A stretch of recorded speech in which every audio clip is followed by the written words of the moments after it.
the chapter work, energy and power. So here we are going to discuss the collision in one dimension. So can we move to the topic? Before going to discuss the collision in one dimension, we have to know what is collision. Okay, collision is very easy to understand. That means when two objects collide, their velocities will be changed, but there will be no changes for their mass. Okay, so that colliding two objects together, that is called the collision. And there are three types of collisions. That is, the first one is perfectly elastic collision. So when two objects collide each other, their kinetic energy as well as linear momentum will be conserved. So such a collision is called perfectly elastic collision. Okay, that type of collisions are very rare, and the example is collision between subatomic particles. So in such a case, remember that both kinetic energy and linear momentum are conserved. Okay, conserved means the kinetic energy before collision will be equal to kinetic energy after collision. In the same way, linear momentum also before collision will be equal to total linear momentum after collision. So that is a perfectly elastic collision. Clear? Now we can move to the second type of collision. Here we have inelastic collision. So in the case of inelastic collision, linear momentum will be conserved.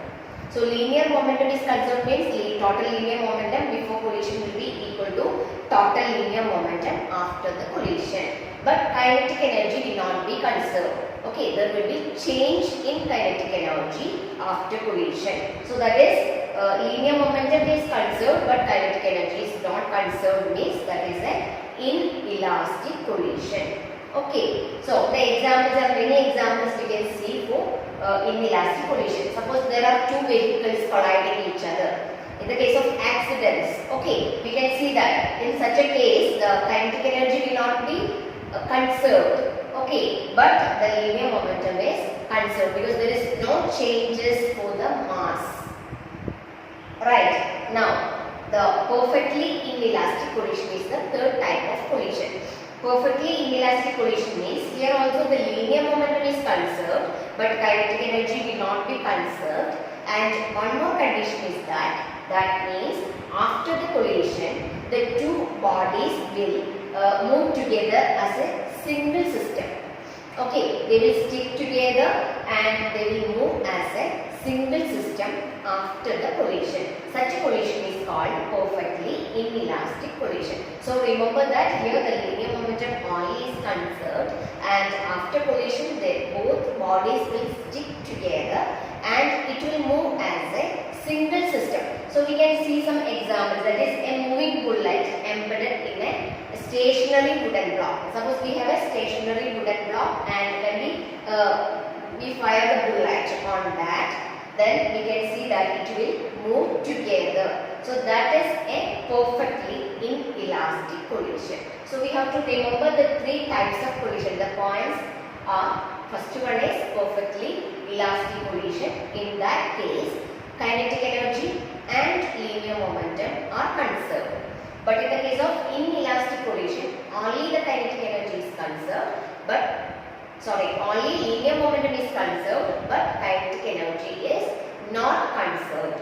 And in the case of perfectly inelastic collision, the linear momentum is conserved but kinetic energy is not conserved, and after the collision both the bodies will move together as a single system. So that is the case of a perfectly inelastic collision. So today we are going to discuss the collision in one dimension. There are two types of collision, that is one in one dimension and the other collision is in two dimension. So now we can discuss the collision in one dimension. This is very important question and this is a 3-mark question. Don't skip the derivation. Okay, it is very easy to do the derivation. We are getting 3 marks for the derivation. And one thing that we have to remember is in these three types of collisions, we can see that the linear momentum is conserved. That question is also asked for your question paper. Okay. That means in some cases we can see that kinetic energy is not, in these two cases kinetic energy is not conserved even if the linear momentum is conserved in Now we can pause the video and write down this.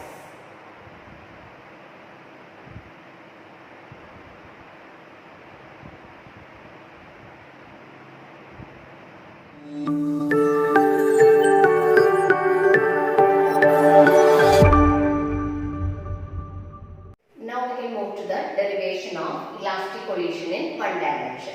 That is, for derivation we have to consider two bodies, that is A and B, which has masses of m1 and m2 respectively. Okay, with an initial velocity u1 and u2, and their final velocity will be v1 and v2. And the condition is u1 should be greater than u2. Then only the collision occurs. So for colliding this, otherwise suppose the u1 is less than u2, what will happen? This will be very slow, right? So this will not collide each other. So for getting the collision, u1 should be greater than u2. That means the initial velocity of A should be greater than the initial velocity of B. And these are the conditions. So first of all, we will consider these two bodies, that is of masses m1 and m2. Here we can see that A and B are two bodies having masses m1 and m2, and the velocities are u1 and u2. So this is before collision. So before collision we are getting this u1 and u2 as the velocities. And this is during collision, what will happen? Both will stick together here. Okay, both m1 and m2 will collide each other. Then after collision what happens? Here there is no changes for the masses because it will not transfer the masses. Suppose two buses are colliding each other or two vehicles are colliding each other, will they transfer their masses? No, the masses will be the same even after collision, right? So here also masses will be the same but velocities will be changed. That means v1 and v2 are the velocities after collision. Now we have to do the derivation. So for that, it is given that this is an elastic collision in one dimension. So in the case of elastic collision, we have studied that both kinetic energy and momentum are conserved. So that point only we have to remember. That means kinetic energy, in the case of momentum, before collision and after collision the total linear momentum will be the same. Okay, so that condition we can apply here. So how we can apply the condition? So first of all, we have to know what is the equation for linear momentum. That is the product of mass and velocity, right? So that m into v, that is the linear momentum. So before collision, what will be the total linear momentum? So these two m1 and m2 masses have linear momentum separately, right? So how we can write it? So before collision, how we can write the total linear momentum? That will be m1 u1 plus m2 u2, because the product m into v, velocity, is the linear momentum. Here first case we have m1 as the mass and u1 as the velocity. So the product will be m1 u1 plus, before these two are before collision, right? So these two we have to take together. So what will happen here? m2 into v2. So total will be m1 u1 plus m2 u2. That will be equal to after collision. This is during collision. Okay. So after collision what happens? What is the velocity of m1? That is v1. So m1 v1 plus m2 v2. So that will be the total linear momentum before collision, and this is total linear momentum after collision. Now we can just rearrange the equation. First of all, we have to write the terms with m1 together. So take m1, then which are terms are coming with m1? Here m1 u1 is there, here m1 v1 is there. So we can take it together. So what we will get? m1 into u1 minus v1. That will be equal to, in the case of m2, which all terms are there? m2 v2 and m2 u2. So m2 into v2 minus u2. Okay, so take it as first equation.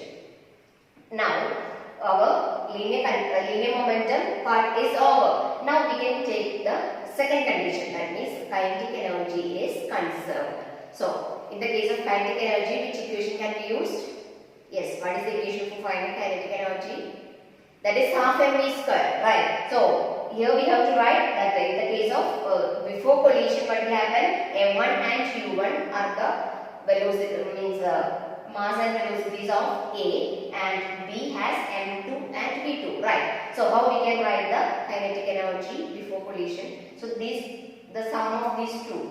Okay, so what will get? Half into m1 u1 square plus half into m2 u2 square. Okay, so for v we are taking as u1 and u2, and that will be equal to kinetic energy after collision. What will get? Half into m1 v1 square plus half into m2 v2 square. Okay, so this equation we are getting. Yes, in the case of kinetic energy, that means half into m1 v1 square plus half m2 v2 square will be u2 square will be equal to half into m1 v1 square plus half into m2 v2 square. So, is there any similar terms? Yes, this half is common in all terms, right? So we can cut this all half. Okay, then what we will get is m1 into that m1 term we have to take together, that is m1 into u1 square minus v1 square is equal to m2 into v2 square minus u2 square. Here we have m2 into v2 square and here m2 into u2 square. So m2 into v2 square minus u2 square. Okay, so and here we have a term that a square minus b square. So what we can write? A square minus b square is a plus b into a minus b, right? So how we can split this? m1 into u1 plus v1 into u1 minus v1, that is, this is in the case of a square minus b square, that is u1 plus v1 into u1 minus v1, that is equal to m2 into v2 plus, this is v2 v2 square minus u2 square, right? So v2 plus u2 into v2 minus u2. So this is the second equation. Now we will divide this equation 2 with 1. So what we will get? That is this equation divided by our first equation, that is m1 into u1 minus v1, that is equal to m2 into v2 minus u2. So what we will get? This similar terms will get cancelled, right? So u1 minus u2 will get cancelled, and then what is remaining? m1 also will get cancelled. So what is remaining? u1 plus v1. Then m2 into v2 minus u2 is here. Here also m2 into v2 minus u2. So what is remaining here? v2 plus u2. So we are getting u1 plus v1 is equal to v2 plus u2. So that is the third equation. Now when we rearrange that the u terms together and the final velocity terms together, so what we will get? u1 minus u2 is equal to v2 minus v1. That means here u1 minus u2 is the relative velocity before collision, that means of approach. So u1 minus u2 is the relative velocity of approach and v2 minus v1 is the relative velocity of separation. That is, the relative velocity of approach is numerically equal to the relative velocity of separation. Why we are using numerically equal to? Because here there is a negative sign. Here it is v2 minus v1. So that negative sign means that is numerically equal to relative velocity of separation. I will just repeat that. This is very easy to do within 3-4 steps. We can do the derivation. Okay. So don't skip that derivation. We are getting 3 marks for this. Here we are considering two bodies m1 and m2 having velocities u1 and u2, and final velocities are v1 and v2. This is after collision. The masses will be the same but velocity only is changed. And this is an elastic collision, so that kinetic energy and momentum are conserved. So we are taking the case of linear momentum in the first case. So that m1 u1 plus m2 u2, that is before collision we are getting m1 u1 plus m2 u2 as the linear momentum. That will be equal to m1 v1 plus m2 v2. And then we are rearranging this m1 terms together and m2 terms together. So m1 into u1 minus v1 will be equal to m2 into v2 minus u2.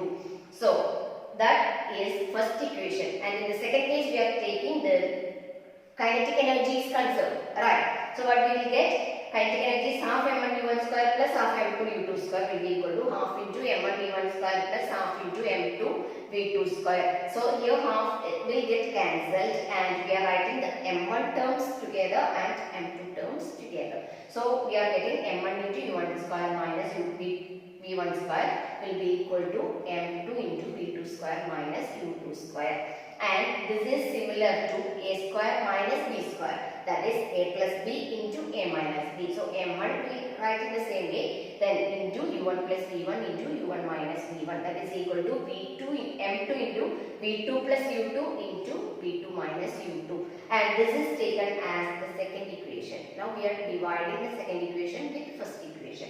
So what we will get, the similar terms will get cancelled, that is m1 into u1 minus v1 will get cancelled. So u1 plus v1 is remaining, that is equal to m2 into v2 minus u2 will get cancelled. So v2 plus u2 is remaining, that is u1 plus v1 is equal to v2 plus u2. Now we have to rearrange this, that is the initial velocities we are writing together and final velocities together. So u1 minus u2 is equal to v2 minus v1. That means the relative velocity of approach is numerically equal to the relative velocity of separation. Okay, so that is the proof of elastic collision in one dimension. Now we have to find the velocities v1 and v2, so that we can discuss in the next video. Okay, clear? Now you can pause the video and write it down.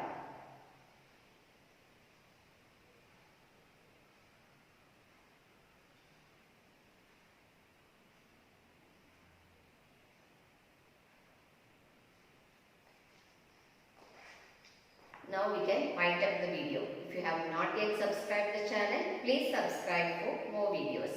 Thanks for watching.